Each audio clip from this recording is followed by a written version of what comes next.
వెళ్ళు, వెళ్ళి టీను పిచ్చుకకి మళ్ళీ నువ్వు కొత్త గూడు కట్టివ్వు. ఆహా, నేను ఇప్పుడే బయలుదేరతాను. అలా అని రాము ఏనుగు అక్కడి నుండి పరిగెత్తుకుంటూ వెళ్ళిపోయింది.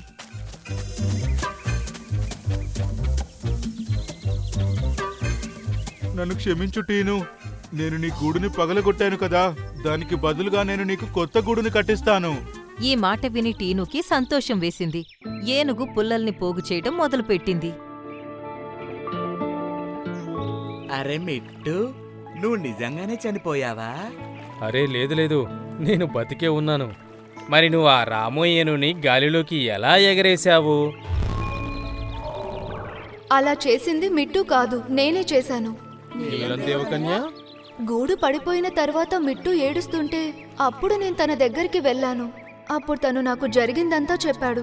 ఆ తర్వాత నేనొక ప్లాన్ వేశాను. దాని ప్రకారమే మేమిద్దరం కలిసి ఆ రాము ఏనుక్కి గుణపాఠం చెప్పాము.